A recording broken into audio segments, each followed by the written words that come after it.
When I was about 13, I was waiting for the bus at the end of my driveway. I live in the country. It was fairly light outside. I had waited at the end of that driveway hundreds of times, ever since I was a young child. Many times, I even stood at the end of it by myself after my parents took off for work. That was not one of the days that I had to be home alone. My mother did stay inside as usual. She suffered from a usual bit of prescription drug problem, which oftentimes incapacitated her and left her unable to get up from the sofa. Today was one of them mornings. As I waited, a silver SUV pulled over to the side of the road, right in front of me. I stepped back a little, surprised, giving the vehicle some space to park beside the road. We lived in a very small rural community, so it was not uncommon for random neighbours to pull up that I didn't know. However, this was a car that I'd never seen before, and the people inside, I'd never seen them before either. Nevertheless, I shrugged it off and decided to see what they wanted. I had never been taught about stranger danger of any kind. We didn't learn about those things in the community back then. They rolled down the passenger side window and revealed that they're an elderly couple. They were both dressed well, somewhat friendly. The woman smiled at me, showing her teeth. "Are you from here?" the woman said. "We need some directions." Yeah, what are you looking for?" "Do you know where the store is?" the man said, before telling me that he's from the neighbouring town. I frowned. The feed store was a local place that farmers went, and everybody knew how to get there, even people from the neighbouring town. So it was a bit strange for somebody not to know where it was, but I assumed that they're old and forgetful. My grandma forgot those things very often, so it wasn't too strange. I gave them very thorough directions and assumed that they would drive away. They never did. "So it's that road there," the woman said, pointing to a nearby dirt road. I frowned. I had stated very specifically that the intersection was another mile up the road or so. I corrected her. The woman gave me a blank stare with wide eyes and shook her head. The man's eyes were staring, darting from her to me. He looked very uncomfortable. There were cars driving around. They didn't seem to like that. I was too young to realise I was making them nervous. I assumed they were just desperately looking for the feed store. "So that's the one," the woman said, pointing to a different nearby dirt road. I was annoyed. I've always been taught to be polite to old people, so I shook my head. Then, the woman did something that I found very strange. She started to open her car door, smiling wildly at me and reaching towards me. She didn't get out entirely, but she shot a glance at the red car that was passing by her. I took some steps backwards. "Why don't you just show us where it is?" she said to me, reaching in even closer than before. Suddenly, the front door of my home burst open. There's my mother, although she was certainly still higher and certainly not aware of her situation. I truly believe she had some kind of sixth sense to open that door, because the lady quickly closed her door and the old man floored it. They were gone. They did not go anywhere near the feed store. My mother then wandered outside in her fuzzy slippers. Who was that? I don't know. They wanted to go to the feed store. They're just old people. My mum looked uncomfortable, but she accepted my answer and went back inside. undoubtedly to get high again. I got on the bus and forgot about the weird couple for the day, and for the next week, because nothing was out of the ordinary. Then, the Sunday paper come in. My mother, high as usual, flipped through it in a very casual manner. Suddenly, her face became pale. At first, I thought she had an overdose, which I unfortunately seen before. I rushed to her to make sure she was okay. She hadn't OD'd though. Her eyes were wide, full of horror. All she did was point at the article. It actually didn't take up a big article. It actually took up a part in the newspaper, not bigger than a single obituary or wedding announcement. However, the content was life-changing. As I looked at the article, I saw 4 very small pictures. 2 were the old man and woman that I had seen a week prior. The other 2 were a small boy and girl about my age. I had hardly even thought about the encounter until that very moment. What I read, it terrified me. The couple had been caught in the neighbouring town, lying about their location, claiming that they were from a town slightly nicer than the one that the newspaper said they were found. I noticed that immediately. Then, the article went on to say that they had been keeping a young boy, 6 years old, in the basement. He was starved, abused. As if that wasn't bad enough, there was also a girl. She was 13, looked a lot like me. This really terrified me. The people had supposedly locked her in a closet and starved her. She astonishingly survived the attack, but she was in a terrible way after. I cannot imagine what that poor girl went through. I can't believe that I never joined her in that closet.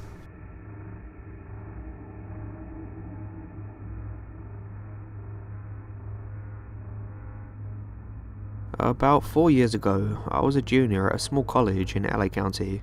Bordering my town was a large cavernous region known as Turnbull Canyon. It's a kind of place that has a healthy amount of creepy folklore surrounding it, with an area emphatically known as Hell's Gates. Stories of cultic activity, gang killings, abandoned mental institutions and the like. The kind of stuff you hear about any place old enough to have a reputation. In reality, most of the stories were spawned from a tragedy that occurred years prior. A woman's body was found at the base of the canyon, and from then on, the rest is history. Nevertheless, when a photographer friend asked me and another buddy to go out to the canyon in order to take some photos of the LA skyline, I had to oblige. The canyon was about a 30-minute drive from our campus, and we had been listening to the Kings of the Limbs the entire drive, which proved to be the perfect ambience to get me feeling pretty anxious about our little excursion. I should also know that I'm a pretty anxious guy in general, so travelling out to a remote area preceded by its reputation for scary occurrences admittedly had me thinking twice about the decision. At the top of the canyon, there's a small residential area, a few ritzy houses, surrounded by trees and woods. In order to venture to the canyon itself, you have to follow a main trail with several smaller arteries that split off into other directions, but ultimately culminate, after a couple of miles or so, at the base of a steep hill, adorned with an old water tower overlooking the city. Anyhow, we parked our car at the top of the canyon road, divvied up the camera gear, and we made our way out to the trailhead, around 1 AM by this point. After walking the trail for about 5 minutes, Dave, the photographer, decided it was time to set up his first shot while Jeff, the other friend, and I kept watch. Eventually he got the shot he needed, and we continued walking for another 5 minutes or so, before David decided to set up his next shot. At this point, the trailhead had disappeared behind us completely, and we were a little less than a quarter of the way up to the water tower. While setting up the tripod, we noticed a faint glow of headlights off in the distance, which was strange because a trail isn't meant for cars, nor is it big enough for them to pass through. If I recall, it's only about 5 feet wide, with shrubbery on both sides. This was clearly a bit of a red flag for us, as we were the only people out there, so we immediately packed up our things and ducked off into the brush, waiting for the car to pass on. Eventually, an old pickup truck idled to a stop about 50 yards from where we were hiding. The truck itself was old and rickety, sitting on a lifted chassis, the bed of which was missing entirely. Growing up in the country, I knew it as a type of truck typically owned by backwoods folk who lived in the boonies and preferred to be left to their own devices. We watched in agonised anticipation as the truck just idled in place for several minutes before flooring it down one of the other trails, the roar of the engine echoing throughout the canyon. Clearly we were spooked at this point, the three of us speculating as to our next stop. Jeff and I were reluctant to continue, while Dave assured us it was probably nothing, perhaps a guy just off-roading, as he put it. So with great reluctance, Jeff and I trudged on behalf of Dave towards the water tower and got his final shots. Nevertheless, I couldn't shake the feeling that something was off about the truck. I mean, I knew plenty of people in high school who would go off-roading for fun in the woods, but never on Finkley Canyon trails barely wide enough to hike on, let alone drive. It just didn't sit right with me. After walking without interference for an hour, we finally made it out to the water tower, climbed to the hilltop, and took in the view of the city. Dave, once again, started setting up his equipment, while Jeff and I stood on both sides of the water tower, keeping watch just in case the truck came back. Nothing. At this point it's around 3 AM. Dave decides he's got all the shots he needs, so we pack up our equipment and commit to heading back before it gets too late, seeing as all of us have classes in a few hours. Just as we're preparing to descend the hill, the truck comes roaring out of the canyon below us, back on the trail, at which point the driver attempts to climb the hill, revving the engine loudly. Scared shitless, the three of us slid off the slide off the hill into the brush, clinging to the plants and rocks.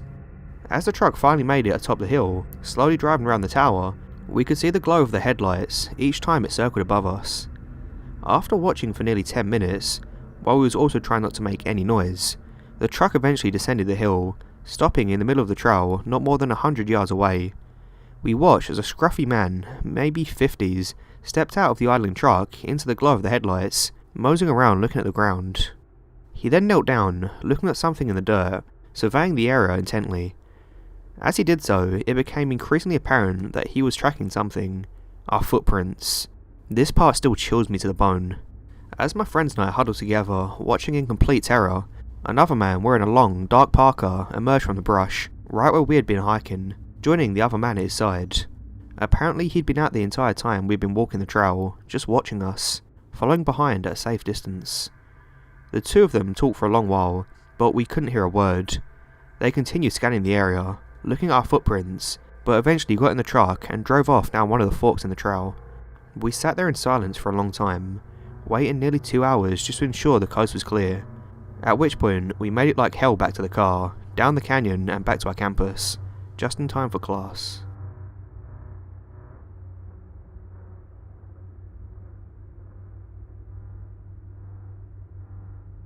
This happened when I was about 18 years old. I was big into running back then, and lived in a town that was a suburb, but had long swaths of farmland. I preferred running on the dirt at the edges of these fields, because it was a lot easier on my legs than running long distances on concrete or asphalt. I usually train for half marathons. It's about 13.1 miles. It's fun for me.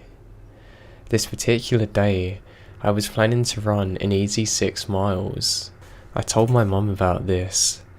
She suggested that I did a loop and met them at the dog park about 3 miles from my home as my halfway point. This is pre-cell phone era, but being careful, I made sure I took my walkie-talkie with me that my mum and dad used. Now, the walkie-talkie had a longer range than the ones my brothers used, but it would definitely not work 3 miles away, and I honestly have no idea what the exact range was. So I take off on my run. I'm planning to go on the sidewalk for a little bit until I get to the fields. I'm running in the dirt with the road ahead of me to the left. I have to run south and then turn right onto a slightly smaller, less travelled road to get to the dog park. As I'm running on the first dirt part, as my parents drive by and being dorks, they honk and wave and yell at me. I wave and then soon after make my turn onto the smaller road.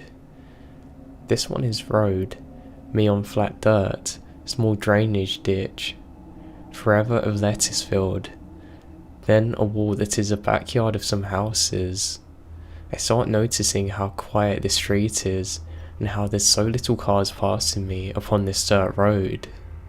I randomly start thinking to myself, if somebody tried to do something, I don't know where I could run. I'm so far away from everyone that I couldn't make it. Then I heard a car, but this one doesn't pass me like all the others do. I hear it slow down. Now it's behind me, just out of my peripheral vision. My senses go super alert. I immediately realise what a dumbass I was to pick this route because I'm stuck out here with no help. The car begins to speed up enough so that it's next to me. I glance over and see a man, middle-aged, white, dark hair, totally normal looking, but I get a chill down my spine immediately. He sort of leans into the passenger seat and says in a super sweet voice, "Hey, how you doing? You wanna ride?" I'm scared and I realise that this is not good. Admittedly, nothing has happened yet and he could be totally innocent just wanting to chat, but my intuition is in overdrive telling me that I'm not safe. I hop over the ditch at least thinking that it's going to make it harder for this car to follow me if I need to take across the field and try and make it across the homes. This annoys him. He guns it and gets closer and closer to the ditch in front of where I am, and then he says in a voice that I can only describe as bone-chillingly evil, "You should know. You shouldn't be here all alone. Something horrible could happen. No one would ever find you." He has put his car in park and is taking off the seatbelt when I remembered the walkie-talkie. The piece of crap is all static because I'm so far away. So I immediately turn down the volume and say loudly, "Hey Dad, yeah, I see your car. I'm over here by the red Buick. Yeah, that one. You see me?" And wave to no one. There was no car coming from the direction my parents were in when I started talking, but the grace of the universe at that exact moment let a car turn onto the road. The guy saw it, glared at me and sped off. I have never run so fast in my life. I was looking behind me every few seconds thinking that he'd be waiting for me at every intersection I had to cross. I was shaking, I was so scared, but I was so relieved when I made it to the dog park. I told my parents everything and my mum called the police. They took a statement from me but said they couldn't do much because nothing had happened. I was really struggling to get a description out too because of how scared I was. I was terrified and I know that I'd narrowly escaped something truly awful.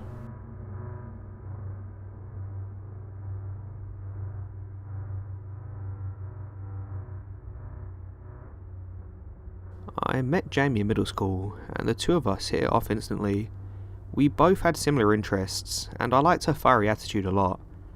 About a year after we met, she moved from the East Coast to Las Vegas, but we stayed in touch, talking almost every day after school or during the summer. We were extremely close and shared almost everything with each other, even including secrets we shared with no one else. In short, we knew each other well. When we entered high school, our dating lives were no exception to this. We shared who we were crushing on, and cheered for each other, and consoled each other whenever we had a breakup. We even entertained the idea of dating one another because of how well we got along, but decided the long distance thing wouldn't work. One day, out of the blue, she mentioned Ryan. Jamie went to school with him. He was quiet, shy, calm, and very smart. She mentioned that they were dating, and I was a bit confused. She'd never spoke of him before. She hummed and ahed a bit when I asked for the details, but the general gist was that he had a crush on her for a long time, from afar, and finally worked up the courage to ask her out. She accepted, and I didn't think anything of it. After that, I was slowly introduced to Ryan. At first, he was added to our IM chats, which we used whenever it was too late to be on our phone, or when the batteries on our phones died. He didn't talk much, but he seemed fine when he did. He started to pop up more often, and I grew to generally like him. We would all sometimes three-way call each other, and he was added to a Google Doc of ours as an editor, where we would write collaborative fiction. That summer, 2009 I think, I saved up and visited Jamie in Vegas. It was an incredible trip, and I still remember it to this day. Pro tip, if you go to Vegas, make friends with someone who has a Nevada ID. At the time, Jamie and Ryan were taking a break from their relationship, but I still met him one day, and he seemed pretty normal. Tall, about 2 years older than she was and I was. We were about 14 or 15 at the time. Dark hair, dark eyes, tan skin. We talked briefly, though I don't remember about what. When I returned from Vegas, my contact with Jamie was warned. I figured it was because of going back to school and both of us starting college prep and different programs. Phone calls became less frequent, despite transitioning from house phones to our own cell phones. She stopped logging into her chat client. She just kind of went silent. I was concerned with my own activities and didn't want to press her while she was probably busy. Next spring, she called me late at night. Something had happened. Something with Ryan. She was crying and panicking and apologising. I couldn't understand her, and it took almost an hour for her to calm down. Eventually, after she stopped sobbing, she laid out everything from the beginning. She had started dating Ryan, which was probably about a year prior at that point, because he said so. He randomly approached her one day at school and said they were dating, despite them never having spoke before. Like I said, he seemed like a nice guy, and she figured it was just his way of getting over being shy because of asking her out, so she accepted. She also figured he had a crush on her for a while because of how much he seemed to know about her, despite having different circles of friends with no contact. Slowly he started to become controlling, particularly when it came to her contact with other people. He demanded to go with her whenever she went out with her friends, even if he hadn't been invited and didn't know the person who invited her. He butted in and became part of every conversation she had at school. He declared that they had met in the hall between every class, even if it meant she had to run across the school to avoid being tardy. As Ryan became more involved in her life, he started to focus on her interactions with me. He asked to be added to our chat sessions because he was afraid she was cheating on him with me. He knew we were close and had thought about dating before. He wanted to know what we were writing together, so he had her add him on our Google Doc, despite having no intention of contributing. And though she kept a secret at how much we talked on the phone, he requested to be added each time we did. Their break was really because she had told him I was going to visit her. He asked her to tell me to stay home, despite having planned to visit for months, and she refused. I ended up meeting him while I was there on accident, and she was legitimately scared he might have done something to me. After I went back home, he apologised and tried to make up for it. It was textbook abuse with the weird nature of their relationship. He would mistreat her and then act all sweet to her until she came back to him. He started pressing her to cut ties with me again, and started lying about hurtful things I had supposedly said to him or her. She didn't believe it, but he wore her down with persistence. He would check her phone and computer to see if she had messaged me. After a particularly bad fight, she snapped and said she was going to call me and tell me everything that was going on, and that she was going to leave him and move in with a family who still lived on the East Coast. He responded with shoving her into the floor and almost breaking her arm. He then stormed out and she cried, but she didn't follow through with her threat. He called the next day and apologised, saying he would let her call me Sunday of that week, and would make up for what he did by taking her hiking in Red Rock Canyon on Saturday. She cautiously accepted, and went out the rest of the week. Friday night, around 8 PM, Jamie gets a knock at the door. It's the police, and they want to speak with her and her mum. They come in and proceed to tell her that they'd gotten a tip from one of Ryan's friends that he was planning to hurt Jamie. They got a warrant and searched his room and car. They found a detailed suicide note about his plans to drive her out to Nevada desert and commit suicide with her by slashing their wrists so they could be together in the afterlife. If she didn't agree to do it, he would stab her to death. They also found several knives in his car. After the cops left, she called me immediately and spilled everything and apologised for keeping this all from me. She felt like she could handle it on her own and didn't want me to get involved. We ended up staying on the phone all night until both of us fell asleep. We started talking regularly again after that, but I've sadly fallen out of contact with her since then. I still check up on her on Facebook though. She's moved back to the East Coast and appears happy. As for Ryan, I believe he was admitted to a mental health facility and still lives there to this day. I'm not sure what charges were brought against him exactly, but he wasn't declared mentally fit for a trial, and Jamie still has a restraining order against him.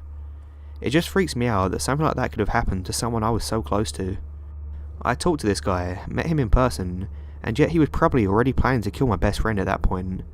I still get shivers when I think about him, or think about how Jamie sounded that night she found out, only hours before he planned to murder her. The police never revealed who had tipped off the cops about Jamie, but I can't even imagine what it would be like if they hadn't.